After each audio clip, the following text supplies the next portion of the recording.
Bonjour à tous et à toutes, je vous retrouve pour la deuxième partie du book haul du mois de février qui explose tous les records. Voilà, donc si vous n'avez pas vu la première partie, le lien, voilà, cliquez dessus, allez voir la première partie pour voir tout le débâcle déjà. Et quand on pense qu'il y en a une deuxième. Allez, on commence tout de suite pour que cette vidéo ne dure pas 10 ans. Des éditions Nathan, une arrivée vraiment toute mimi. Il s'agit de Cœur poivré par Cathy Cassidy, donc le tome 5, 3/4 de la série Les filles au chocolat, toujours aussi mignon, la couverture est vraiment adorable. Alors pour le coup, le livre est vert et tu arrives un peu trop tard, livre, parce que le thème des livres verts c'était le mois dernier. Voilà. On continue cette fois-ci avec un genre très différent, il s'agit du dernier roman de Maloc, Le principe de parcimonie aux éditions Fleuve Noir. Donc les romans de Maloc, je vous en avais présenté un il y a un moment, et c'était Les larmes de Pancrace, donc c'est du thriller polar, mais vraiment, alors vraiment bien chargé. Si vous aimez le Stephen King, je pense qu'à mon avis, foncez lire Maloc, hein, parce que je pense qu'on a trouvé notre Stephen King français. Hein, Voilà. Si cet auteur n'était pas écrivain, il serait forcément tueur en série, psychopathe. Et je pense qu'il prendra ça comme un compliment. Voilà, donc c'est les épreuves non corrigées, sachant qu'ils ont donc réédité aux éditions Fleuve Noir les Chroniques barbares, donc c'est le nom de la série de ces enquêtes, au format semi-poche. Vous pouvez voir que c'est un petit format, enfin entre le poche et le grand format, et franchement j'aime bien, j'adore ce genre de format. Voilà. Et cette fois-ci je vais vous présenter un roman dont je vous ai reparler, et voilà, je pense que mon avis, que ce soit sur tous mes réseaux sociaux, sur la chaîne Facebook, sur le blog, etc., si vous avez toujours pas craqué, shame on you. Et il s'agit de la version française de Nil par Lynn Matson aux éditions Pocket Jeunesse. Donc vous avez peut-être vu que je l'avais lu en VO, et donc j'ai reçu la version française qui est franchement juste magnifique. Je suis super contente qu'ils aient gardé la couverture VO parce qu'elle est magnifique quoi. Et le livre est tout aussi bien, donc je vous incite fortement à aller découvrir ce livre si ce n'est pas encore le cas. C'est pour les amateurs de la série télé Lost, foncez. Alors là c'était une totale surprise parce que j'étais pas du tout au courant qu'ils allaient me l'envoyer. Il s'agit du Bigorneau fait la roue par Hervé Pounzolic aux éditions Anne Carrière. Et en plus de ça, quand j'ai ouvert le livre, j'ai vu qu'il était dédicacé par l'auteur, donc du coup bah ça m'a fait super plaisir, voilà. Et je sais pas si vous allez pouvoir voir, bref, croyez-moi sur parole. Et voilà, j'ai hâte de voir ce que ça donne. C'est un auteur français, donc on verra bien. Il fait 230 pages, un truc comme ça. C'est l'histoire d'un jeune homme qui va se ressourcer auprès de sa famille en Bretagne et qui va essayer d'élaborer un plan infaillible pour conquérir le cœur des femmes. Voilà, donc j'ai hâte de voir ce que ça donne, et en tout cas la couverture est toute mimi. Aussi un livre vert. Tu es en retard, c'était le mois dernier. J'ai ensuite reçu les épreuves non corrigées de Landfall par Hélène Urbani aux éditions Gelmester. Donc là au passage je remercie Fiona de la chaîne Pretty Books et Léa du blog Léa Touchbook pour nous avoir proposé ces épreuves non corrigées. Voilà, franchement ça parle de la Nouvelle-Orléans au moment de l'ouragan Katrina. Voilà, vous savez que la Nouvelle-Orléans, moi j'ai un amour pour cet endroit particulièrement aux États-Unis, je ne sais pas pourquoi. Voilà, donc j'ai hâte de pouvoir le lire, et je me suis programmé une lecture commune avec Fiona d'ailleurs, puisque elle aussi l'a reçu, et normalement on devrait le lire tout début mars. En tout cas c'est écrit tout petit, et les chapitres sont très longs, donc j'ai peur, mais sinon ça a l'air d'être une très belle histoire, et voilà, j'ai hâte de pouvoir vous en parler par la suite. J'ai été contactée aussi par les éditions La Belle Colère qui m'ont proposé leur dernier roman Tout plutôt qu'être moi par Ned Vizzini. C'est une histoire assez tragique qui nous parle de la dépression. Voilà, d'un homme qui souffre profondément de cette maladie et qui a du mal à s'en sortir, et qui va malheureusement, enfin, ça a été écrit par un auteur qui souffrait lui-même de dépression, et ça a encore plus de poids quand on sait qu'il s'est suicidé quelques années plus tard. Après avoir fini ce livre, voilà, il a quand même mis fin à ses jours, donc visiblement la tentative d'exorciser tout ce qu'il pensait par ce livre a été un peu infructueuse. Voilà, c'est compliqué, et malgré tout je pense que ça va être une très très bonne lecture, donc j'espère pouvoir le lire très bientôt.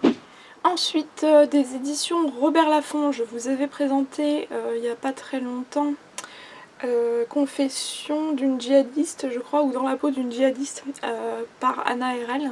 Voilà, quand je vous avais fait toute ma read list spéciale terrorisme, etc.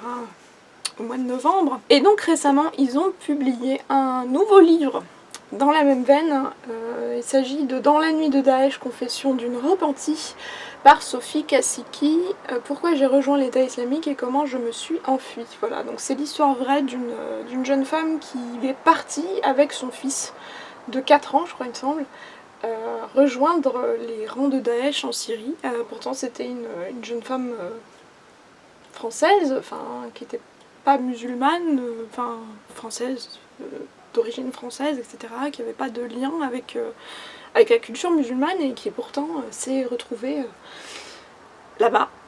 Et donc elle nous raconte un peu l'envers du décor de ce qui se passe réellement en Syrie, et comment est-ce que ça se passe, comment est-ce que comment ils s'organisent, etc. Et donc elle a réussi à s'échapper. Une fois être arrivée là-bas, elle a réussi à revenir en France en fait, et du coup elle a été menacée pour ça, etc. Donc voilà, encore un témoignage coup de poing, je pense. Il fait 230 pages. Et donc je pense que ce sera lu très rapidement, mais j'ai peur de ne pas ressortir tout à fait indemne de cette lecture. Ensuite, toujours des éditions Robert Laffont, j'ai 2 guides à vous présenter. En fait, c'est des non-fictions, enfin c'est des guides, vous allez comprendre. C'est une nouvelle collection qui paraît, donc clairement la charte graphique, voilà, vous pouvez voir que c'est très reconnaissable. C'est la collection Réponse. Réponse, hein, pas réponse... Ouais. Par Julie Holland, Nos humeurs de chienne, sexe, hormones, sommeil, médicaments, la vérité sur tout ce qui nous rend dingue. Voilà, donc clairement en ce moment je devrais lire ce truc. Voilà, ça nous raconte un peu les changements hormonaux, les sautes d'humeur des femmes, et pourquoi est-ce qu'on est parfois un peu dans tous les sens. Voilà, donc ça a l'air très intéressant. J'ai regardé à peu près très rapidement le sommaire, et je le lirai peut-être pas d'une traite, mais en tout cas je lirai quelques chapitres, en tout cas ceux qui m'intéressent le plus. C'est bourré de petits conseils aussi pour pouvoir améliorer un peu sa vie au quotidien et maîtriser aussi ses sautes d'humeur. Donc voilà, et ensuite le deuxième qui s'intitule Les gens intelligents ne font pas de régime, apprendre à maîtriser son poids pour la vie, par Charlotte Marquis. Voilà, donc ça nous parle. Je pèle le livre. Qui a eu des problèmes à l'impression? Oui, d'accord. Je pèle mon livre. Qui nous parle justement de l'enfer de la balance, des gens qui sont accrochés à leur régime et qui perdent du poids pour en reprendre, pour en perdre, pour en reprendre et qui tiennent pas. Et scientifiquement en fait ça nous parle du fonctionnement de notre métabolisme, des aliments, etc. Et ça a l'air super intéressant, et justement apprendre à contrôler voilà, son alimentation pour pouvoir être mieux aussi dans sa vie, et pas forcément pour perdre du poids, mais aussi pour pouvoir manger plus sain. Voilà.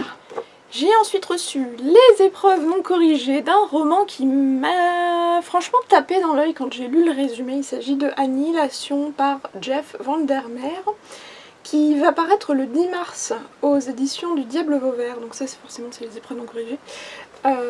Est-ce que j'ai la couverture? Je vous intégrerai la couverture quelque part. Et en fait ça m'a beaucoup fait penser à Nil, parce que ça se passe justement, c'est un peu ça, c'est l'histoire d'une île déserte je crois il me semble, ou d'un endroit où il se passe des choses très étranges et où les gens ressortent pas tout à fait indemnes de... Voilà, et à chaque fois il y a des équipes de scientifiques je crois qui sont envoyés là-bas pour étudier, et il se passe des trucs très bizarres.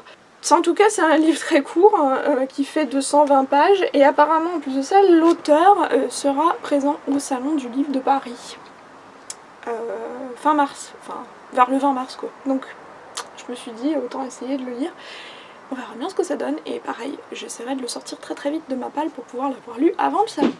Encore des éditions Nathan, j'ai reçu une épreuve non corrigée, Les garçons ne tricotent pas en public, par T.S. Easton, apparaître le 10 mars 2016.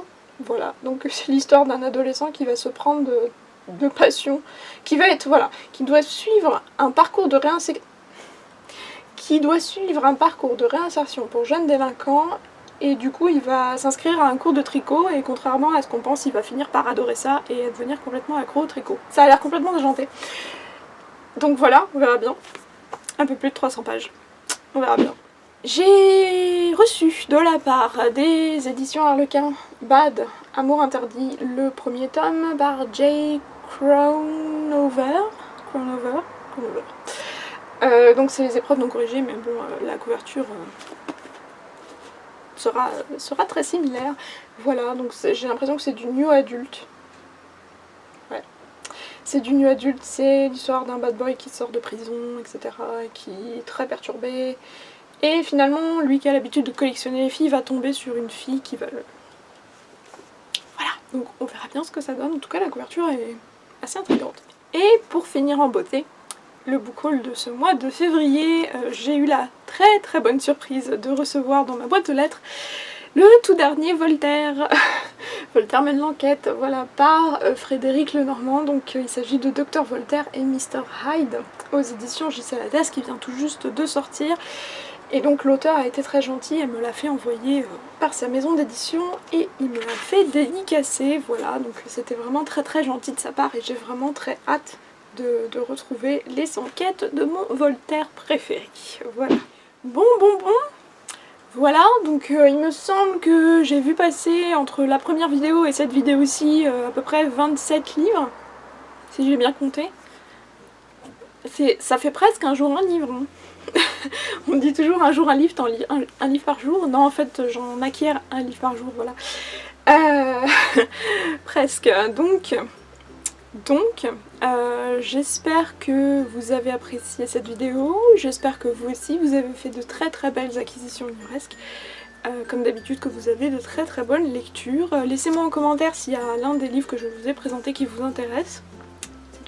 C'est toujours ça à prendre et voilà, je serai contente de vous avoir donné envie. Et je vous dis à très bientôt pour une nouvelle vidéo. Salut!